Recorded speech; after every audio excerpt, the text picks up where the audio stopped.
அன்பு வணக்கம் நண்பர்களே, அனைவரும் வெற்றி அடைய எனது மனமார்ந்த பிரார்த்தனைகள். சரி, இன்றைக்கி மிதுன ராசியில் 2ஆம் தேதி, 11ஆம் தேதி, 20ஆம் தேதி மற்றும் 29ஆம் தேதி பிறந்தவர்களுடைய வாழ்க்கை நிலையை பார்ப்போம். அதற்கு முன்னாடி நம்மளோட இந்த சரவண சக்ஸஸ் சேனலை லைக் பண்ணுங்கள், ஷேர் பண்ணுங்கள், சப்ஸ்கிரைப் பண்ணுங்கள்.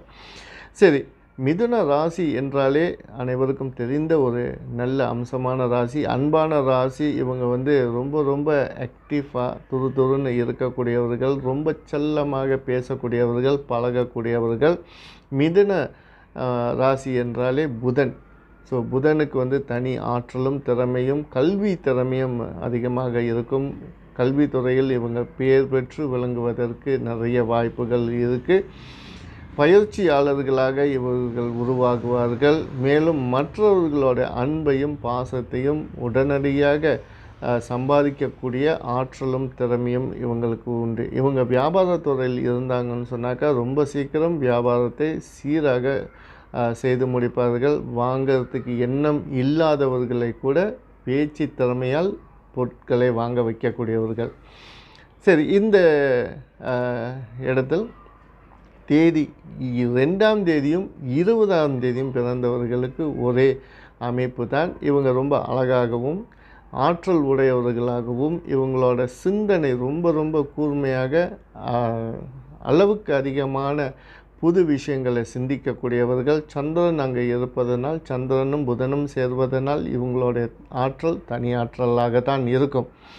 மேலும் இவங்களுக்கு பிறரோடைய கவனத்தை ஈர்க்கக்கூடிய ஆற்றலும் நிறையா இருக்கும். அதனால் இந்த 2ஆம் தேதி அல்லது 20ஆம் தேதி பிறந்தவர்கள் வியாபாரத்துறையில் முக்கியமாக இந்த பொருட்கள் விற்பது, சேல்ஸ்மேன், இன்சூரன்ஸ் இந்த துறையில் இருந்தார்கள் சொன்னாக்கா அந்த துறையில் ரொம்ப ரொம்ப சிறந்த வெற்றி காண்பதற்கு இவங்களுக்கு அதிகமான வாய்ப்புகள் உண்டு. சரி, அடுத்தது 11ஆம் தேதி. 11ஆம் தேதி இரு எண்களும் சூரியனோட எண்களாக இருக்கிறதுனால இவங்க மிதுன ராசியில் பிறந்தாலும் அரசாங்கத்தில் அதிகாரியாக பணியாற்றுவதற்கும் பணிபுரிவதற்கும் அதிகமான வாய்ப்புகள் உண்டு.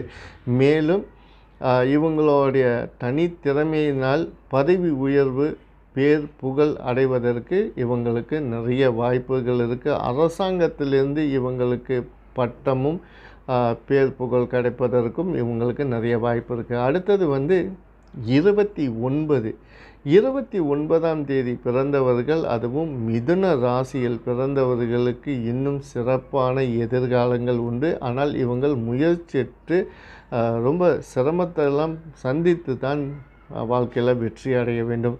காரணம் என்னன்னு சொன்னாக்கா சந்திரனும் செவ்வாயும் சேர்வதனால் இவங்களுக்கு சந்திரனோட ஆற்றல் எல்லாமே இருக்கும், அதுபோலவே செவ்வாயோட ஆற்றலும் இருக்கும். இங்கே இவங்க சில நேரங்களில் ரொம்ப கடுமையாக பேசுவதும், அதாவது யாரையும் பார்க்காமல் அவங்க செய்யக்கூடிய தவறுகளை நேரடியாகவே சொல்லக்கூடிய திறமையும் ஆற்றலும் இவங்களுக்கு அதிகமாக இருக்கும். அதனாலே இவங்கள் பகையை சேர்த்து கொள்வதற்கு வாய்ப்புகள் உண்டு.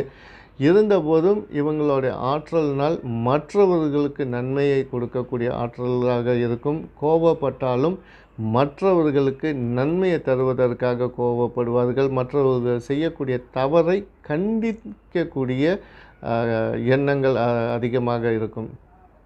செவ்வாய் இங்கே சேர்ந்திருப்பதனால் இவங்கள் அரசாங்கத்துறையில் யூனிஃபார்ம் போடுவதற்கும் அல்லது தனியார் துறையில் யூனிஃபார்ம், அதாவது பாதுகாப்பு அம்ச அடிப்படையில் வேலை செய்வதற்கும் ஆயுதம் ஏந்தி வேலை செய்யக்கூடிய வாய்ப்புகளும் இவங்களுக்கு அதிகமாக இருக்கும். மேலும் மொத்தத்தில் 2, 11, 20, 29 பிறந்தவர்கள் மிதுன ராசியில் பிறந்திருந்தால் அவங்களுடைய வாழ்க்கை வெற்றி படிப்படியாகத்தான் முன்னேறும். ஒரேடியாக இவங்க வெற்றி அடைய முடியாது. பல சோதனைகளும் துன்பங்களும் கஷ்டங்களையும் சந்தித்தாலும் கடைசியில் மனம் தளராமல் வெற்றிக்காக போராடி வெற்றியை அடையக்கூடிய ஒரு ஆற்றலும் திறமையும் இவங்களுக்கு அதிகமாகவே இருக்கும். வாழ்க்கையில் வெற்றி மட்டுமே இவங்களுடைய நோக்கமாக இருக்கும். தன் குடும்பத்துக்காக அதிகமாக உழைப்பார்கள். தன் குடும்பத்திற்கு உழைப்பதில் தன்னுடைய உடல் நலத்தை கவனிக்க தவறுவார்கள். அதனால் இந்த எண்களில் பிறந்தவர்கள் தயவு செய்து உங்களுடைய உடல் நலத்தை கவனத்தில் கொள்ளுமாறு நான் மனமாற கேட்டுக்கொள்கிறேன். மற்றபடி உங்கள் வாழ்க்கையில் கண்டிப்பாக சிறந்த வெற்றி இருக்கிறது. நன்றி, வணக்கம்.